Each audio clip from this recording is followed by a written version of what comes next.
Hey guys, welcome back to the channel. ಮೊದಲನೇದಾಗಿ W ಅವರು recent ಆಗಿ top 10 most dangerous superstar of the company right now ಅಂತ ಒಂದು list ನ release ಮಾಡಿದ್ದಾರೆ.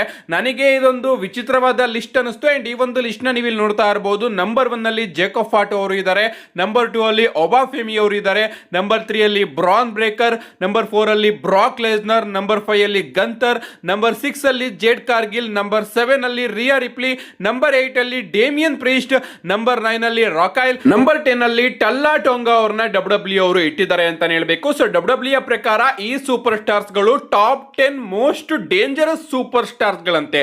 ಅಂದ್ರೆ ರಿಂಗ್ ಅಲ್ಲಿ ಇವರು ಸಿಕ್ಕಾಪಟ್ಟೆ ಡೇಂಜರಸ್ ಆಗಿರ್ತಾರೆ ಅಂತ ಡಬ್ಲ್ಯೂ ಅವರು ಈ ಒಂದು ಲಿಸ್ಟ್ ನ ರಿಲೀಸ್ ಮಾಡಿದ್ದಾರೆ. ಇದ್ರ ಬಗ್ಗೆ ಜಾಸ್ತಿ ನಾನೇನ್ ಮಾತಾಡೋದಕ್ಕೆ ಹೋಗೋದಿಲ್ಲ. ಲಿಸ್ಟ್ ನನ್ನ ಪ್ರಕಾರ ಸರಿ ಇದೆ ಅಂತ ಅನಿಸ್ತಾ ಇದೆ. ಸದ್ಯಕ್ಕೆ ನೋಡೋದಾದ್ರೆ ಜೇಕಬ್ ಫಾಟ್ ಅವ್ರನ್ನ ಡಬ್ಲ್ಯೂ ಅವರು ಸಿಕ್ಕಾಪಟ್ಟೆ ಡೇಂಜರಸ್ ರೀತಿಯಲ್ಲಿ ಬುಕ್ ಮಾಡ್ತಾ ಇದ್ದಾರೆ. ಅದಾದ್ಮೇಲೆ ಒಬಾಫೆಮಿ, ಬ್ರಾಕ್ ಲೆಸ್ನರ್, ಬ್ರಾನ್ ಬ್ರೇಕರ್, ಗಂತರ್ ಇವ್ರನ್ನೆಲ್ಲರನ್ನು ಕೂಡ ಡಬ್ಲ್ಯೂ ಅವರು ಅದೇ ರೀತಿ ಬುಕ್ ಮಾಡ್ತಾ ಇದ್ದಾರೆ. ಲಿಸ್ಟ್ ನನ್ನ ಪ್ರಕಾರ ಸರಿ ಇದೆ ಅಂತ ಅನ್ನಿಸ್ತಾ ಇದೆ. ನೆಕ್ಸ್ಟ್ ಅಪ್ಡೇಟ್ ಕಡೆ ಬರೋದಾದ್ರೆ ರೀಸೆಂಟ್ ಆಗಿ ಡಬ್ಲ್ಯೂ ಲೈವ್ ಇವೆಂಟ್ ನಮಗೆ ಇಂಗ್ಲೆಂಡ್ ಅಲ್ಲಿ ನೋಡೋದಕ್ಕೆ ಸಿಗುತ್ತೆ. ಅಂಡ್ ಅದರ ರಿಸಲ್ಟ್ ನ ನೀವು ಇಲ್ಲಿ ನೋಡ್ತಾ ಇರಬಹುದು. ನಮ್ಮ ಊಸೋಸ್ ಗಳು ಡೊಮಿನಿಕ್ ಮಿಸ್ಟೀರಿಯೋ ಹಾಗೆ ಜೆಡಿ ಮೆಕ್ಡೊನಾಗ್ ಅವ್ರನ್ನ ಸೋಲಿಸ್ತಾರೆ.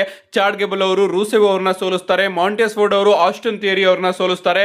ಲಿವ್ ಮಾರ್ಗನ್ ಅವರು ಇಯೋಸ್ಕೈ ಲೈರಾ ವಾಲ್ಕೈರಾ ಹಾಗೆ ಸೋಲ್ ರೋಕಾ ಅವ್ರನ್ನ ಸೋಲಿಸ್ತಾರೆ ಒಂದು ಫ್ಯಾಟಲ್ 4-ವೇ ಮ್ಯಾಚ್ ಅಲ್ಲಿ. ಬೇಲಿ ಅವರು ರಾಕ್ಸಿನ್ ಪ್ರೀಸ್ ಅವ್ರನ್ನ ಸೋಲಿಸ್ತಾರೆ. ಪೆಂಟಾ ಅವರು ಈಥನ್ ಪೇಜ್ ಅವ್ರನ್ನ ಸೋಲಿಸ್ತಾರೆ. ಅಂಡ್ ಮೈನ್ ಇವೆಂಟ್ ಅಲ್ಲಿ ಎಲೆನೈಟ್ ಅವರು ನಮ್ಮ ಬ್ರಾನ್ ಬ್ರೇಕರ್ ಅವ್ರನ್ನ ಒಂದು ಸ್ಟ್ರೀಟ್ ಫೈಟ್ ಮ್ಯಾಚ್ ಅಲ್ಲಿ ಸೋಲಿಸ್ತಾರೆ.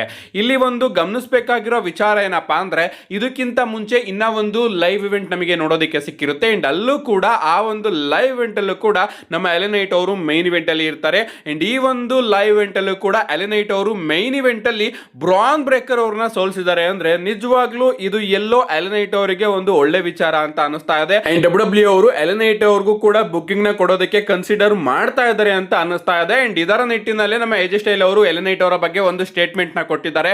ಅವ್ರು ಹೇಳ್ತಾರೆ, ನನ್ನ ಪ್ರಕಾರ ಆದಷ್ಟು ಬೇಗ ಎಲೆನೈಟ್ ಅವರು 100% ಡಬ್ಲ್ಯೂ ಚಾಂಪಿಯನ್ಶಿಪ್ ನ ಗೆಲ್ತಾರೆ ಅಂತ ಅನಿಸ್ತಾ ಇದೆ. ಯಾಕಂದ್ರೆ ಅದನ್ನ ಅವರು ಅರ್ನ್ ಮಾಡಿದ್ದಾರೆ.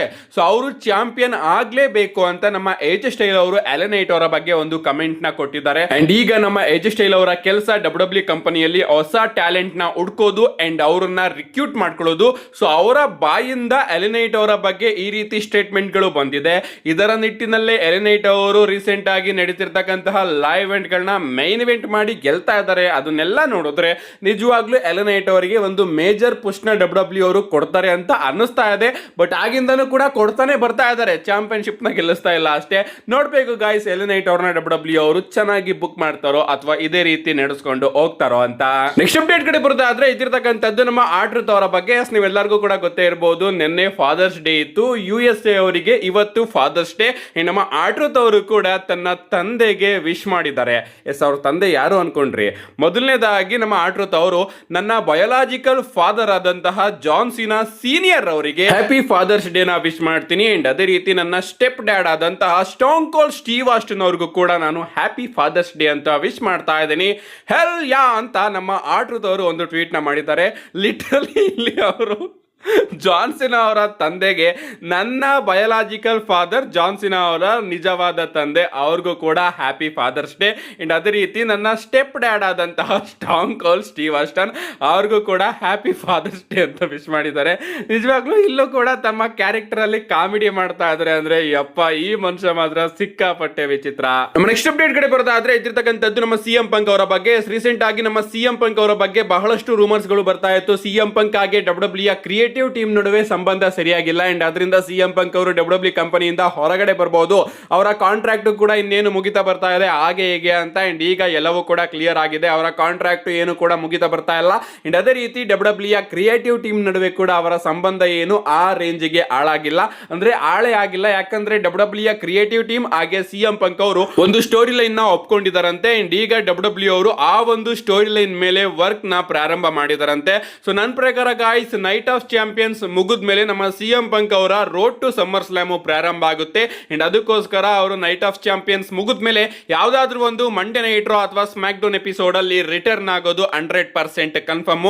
ನಾನಂತೂ ನಮ್ಮ best in the world CM ಪಂಕ್ ಅವರ ರಿಟರ್ನ್ ಗೆ ಸಿಕ್ಕಾಪಟ್ಟೆ ಕಾಯ್ತಾ ಇದ್ದೀನಿ. ನಮ್ಮ ನೆಕ್ಸ್ಟ್ ಅಂಡ್ ಫೈನಲ್ ಅಪ್ಡೇಟ್ ಕಡೆ ಬರೋದಾದ್ರೆ ಇದಿರ್ತಕ್ಕಂಥದ್ದು ನಾಳೆಯ Monday night Ra.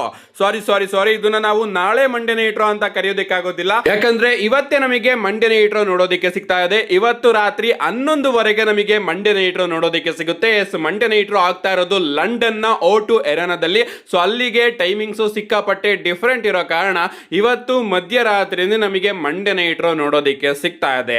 And WWE ಅವರು ಮಂಡೇ ನೈಟ್ ರಾ ಮುಗಿದ್ಮೇಲೆ ಸ್ಮ್ಯಾಕ್ ಡೌನ್ ಕೂಡ ಪ್ರೀ ಟೇಪ್ ಮಾಡ್ಕೋತಾರೆ. ಸೊ ಸ್ಮ್ಯಾಕ್ ಡೌನ್ ಕೂಡ ನಾನು ಅಪ್ಡೇಟ್ ಕೊಡ್ತೀನಿ ಏನೇನಾಯ್ತು ನೆಕ್ಸ್ಟ್ ಸ್ಮ್ಯಾಕ್ ಡೌನ್ ಅಲ್ಲಿ ಅಂತ. ಏನೇ ಆಗ್ಲಿ ಮಂಡೇ ನೈಟ್ ರಾ ಇವತ್ತು ರಾತ್ರಿ 11:00 ಪ್ರಾರಂಭ ಆಗುತ್ತೆ. ಯಾರು ಕೂಡ ಮಿಸ್ ಮಾಡ್ಕೋಬೇಡಿ. ಮತ್ತೊಮ್ಮೆ ಹೇಳ್ತಾ ಇದ್ದೀನಿ, ಇವತ್ತು ರಾತ್ರಿ 11:00 ನಮಗೆ final Monday night Raw before Night of Champions ನೋಡೋದಕ್ಕೆ ಸಿಗ್ತಾ ಇದೆ. WWE ಅವರು ಇಂಟ್ರೆಸ್ಟಿಂಗ್ ವಿಚಾರನ ಮಂಡೇ ನೈಟ್ ರಾಗೆ ಅನೌನ್ಸ್ ಕೂಡ ಮಾಡಿದ್ದಾರೆ. ಮೊದಲನೇದಾಗಿ ಸೆತ್ ಫ್ರೀಕಿನ್ ರಾಲೆನ್ಸ್ ಅವರ ರಿಟರ್ನ್ ನಮಗೆ ಮಂಡೇ ನೈಟ್ ರಾಲಿ ನೋಡೋದಕ್ಕೆ ಸಿಗುತ್ತೆ. ನೋಡಬೇಕು ಸೆತ್ ರಾಲೆನ್ಸ್ ಅವರು ಅವರ ಸ್ಟೀಲ್ ಕೇಜ್ ಮ್ಯಾಚ್ ಬಗ್ಗೆ ಏನ್ ಮಾತಾಡ್ತಾರೆ ಅಂತ. ಇದ್ರ ಜೊತೆಗೆ ಚಾಡ್ ಗೇಬಲ್ ಅವರ ಸೆಗ್ಮೆಂಟ್ ಕೂಡ ನಮಗೆ ನೋಡೋದಕ್ಕೆ ಸಿಗುತ್ತಂತೆ. ಚಾಡ್ ಗೇಬಲ್ ಅವ್ರಿಗೂ ಕೂಡ WWE ಅವರು ಸ್ವಲ್ಪ ಟೈಮ್ ನ ಕೊಡ್ತಾ ಇದ್ದಾರೆ. ಒಬಾಫೆಮಿ ಹಾಗೆ ಜೇ ಊಸೋ ಅವರ ನಡುವೆ ಕೂಡ ಒಂದು ಸೆಗ್ಮೆಂಟ್ ನಮಗೆ ನೋಡೋದಕ್ಕೆ ಸಿಗುತ್ತೆ. ಲಿವ್ ಮಾರ್ಗನ್ ಹಾಗೆ ಇಯೋಸ್ಕೈ ಅವರ ಸೆಗ್ಮೆಂಟ್ ನ ಕೂಡ ಅಫಿಷಿಯಲ್ ಆಗಿ ಅನೌನ್ಸ್ ಮಾಡಿದ್ದಾರೆ. ಡ್ರ್ಯಾಗನ್ ಲೀ ವರ್ಸಸ್ ಈಥನ್ ಪೇಜ್ ಅವರ ನಡುವೆ ಕೂಡ ಒಂದು ಸಿಂಗಲ್ಸ್ ಪ್ಯಾಚ್ ನಮಗೆ ನೋಡೋದಕ್ಕೆ ಸಿಗ್ತಾ ಇದೆ. ದ ವಿಷನ್ ಅವರು ತನ್ನ ಟ್ಯಾಗ್ ಟೀಮ್ ಚಾಂಪಿಯನ್ಶಿಪ್ ನ ಸ್ಟ್ರೀಟ್ ಪ್ರಾಫಿಟ್ ಅವರ ವಿರುದ್ಧ ಡಿಫೆಂಡ್ ಕೂಡ ಮಾಡ್ತಾ ಇದ್ದಾರೆ. ಅಷ್ಟೇ ಅಲ್ಲ, ಬ್ರಿಬೆಲ್ಲಾ ಅಂಡ್ ಪೇಜ್ ವರ್ಸಸ್ ಬೇಲಿ ಅಂಡ್ ಲೈರಾ ವಾಲ್ಕೈರ್ ಅವರ ನಡುವೆ ಕೂಡ ನಮಗೆ ವಿಮೆನ್ಸ್ ಟ್ಯಾಗ್ ಟೀಮ್ ಚಾಂಪಿಯನ್ಶಿಪ್ ಗೆ ಒಂದು ಟ್ಯಾಗ್ ಟೀಮ್ ಮ್ಯಾಚ್ ನೋಡೋದಕ್ಕೆ ಸಿಗ್ತಾ ಇದೆ. ಇದಲ್ಲದೆ blood line story line progress ಆಗೋದು ನಮಗೆ ನೋಡೋದಕ್ಕೆ ಸಿಗಬಹುದು. ನಮ್ಮ ಜೇಕೋಬ್ ಫಾಟೋ ಹಾಗೆ ಓಸೋಸ್ ಗಳು ಮಂಡೇ ನೈಟ್ ರಾಲಿ ಇರ್ತಾರೆ. ಅವರು ಬ್ಲಡ್ ಲೈನ್ ಸ್ಟೋರಿ ಲೈನ್ ನ ಮುಂದುವರಿಸಬಹುದು. ಅಂಡ್ ಸ್ಮ್ಯಾಕ್ ಡೌನ್ ಅಲ್ಲಿ ನಮ್ಮ ಸೋಲೋ ಸಿಕ್ಕೋ ಅವರು ಹೇಳಿದ್ರಲ್ಲ, ಅವನು ನನ್ನ ಶೋಗೆ ನಿಮ್ಮನ್ನ ಕಳಿಸ್ತಾ ಇದ್ದಾನೆ ಅಂದ್ರೆ ನಾನು ಕೂಡ ಅವನ ಶೋಗೆ ಬರ್ತೀನಿ ಅಂತ. ಸೊ ಸೋಲೋ ಸಿಕ್ಕೋ ಅವರು ಕೂಡ probably Monday night rally appear ಆಗೋದು ನೋಡೋದಕ್ಕೆ ಸಿಗಬಹುದು. ನೋಡಬೇಕು ಬ್ಲಡ್ ಲೈನ್ ಸ್ಟೋರಿ ಲೈನ್ ನ WWE ಅವರು ಯಾವ ರೀತಿ ಬಿಲ್ಡ್ ಮಾಡ್ತಾರೆ ಮಂಡೇ ನೈಟ್ ರಾಲಿ ಅಂತ. ಅಂಡ್ ರೋಮನ್ ರೈನ್ಸ್ ಅವರು ನಮಗೆ ಮಂಡೇ ನೈಟ್ ರಾಲಿ ನೋಡೋದಕ್ಕೆ ಸಿಗೋದಿಲ್ಲ. ಆಫ್ ಕೋರ್ಸ್ ಸೆನ್ಸ್ ಆಗುತ್ತೆ, ರೋಮನ್ ರೈನ್ಸ್ ಅವರು ನೈಟ್ ಆಫ್ ಚಾಂಪಿಯನ್ಸ್ಗೂ ಕೂಡ ಬರ್ತಾ ಇಲ್ಲ, ಅದಕ್ಕಿಂತ ಮುಂಚೆ ಮಂಡೇ ನೈಟ್ ರಾಗೆ ಬಂದು ಏನ್ ಮಾಡ್ತಾರೆ ಅಲ್ವಾ. ಸೊ ಅದಕ್ಕೋಸ್ಕರ WWE ಅವರು ರೋಮನ್ ರೈನ್ಸ್ ಅವ್ರನ್ನು ಕೂಡ ಮಂಡೇ ನೈಟ್ ರಾಗೆ ಅಡ್ವರ್ಟೈಸ್ ಮಾಡಿಲ್ಲ. ಅಂಡ್ ಮಂಡೇ ನೈಟ್ ರಾಲಿ ನಮ್ಮ ರೋಮನ್ ರೈನ್ಸ್ ಅವರು ಕೂಡ ಇರೋದಿಲ್ಲ. ನೈಟ್ ಆಫ್ ಚಾಂಪಿಯನ್ಸ್ ಮುಗಿದ ಮೇಲೆ ಬರುತ್ತಲ್ಲ ಮಂಡೇ ನೈಟ್ ರಾ, ಅಲ್ಲಿ ರೋಮನ್ ರೈನ್ಸ್ ಅವರು ಇರ್ತಾರೆ. ಸದ್ಯಕ್ಕೆ ಮಂಡೇ ನೈಟ್ ರಾ ಗೋ ಹೋಮ್ ಎಡಿಷನ್ ಸಿಕ್ಕಾಪಟ್ಟೆ ಇಂಟ್ರೆಸ್ಟಿಂಗ್ ಆಗಿ ಅನ್ನಿಸ್ತಾ ಇದೆ. ಯಾರು ಕೂಡ ಮಿಸ್ ಮಾಡ್ಕೋಬೇಡಿ. ಇವತ್ತು ರಾತ್ರಿ 11:00 ಮಂಡೇ ನೈಟ್ ರಾ ಲೈವ್ ಆಗಿ ನಿಮಗೆ ನೋಡೋದಕ್ಕೆ ಸಿಗುತ್ತೆ. ಯಾರು ಮಿಸ್ ಮಾಡ್ಕೋಬೇಡಿ ಅಂತ ಹೇಳ್ತಾ ವಿಡಿಯೋ ಲೈಕ್ ಮಾಡಿ ಅಂತಾನು ಕೂಡ ಹೇಳ್ತಾ. See you guys in my next video.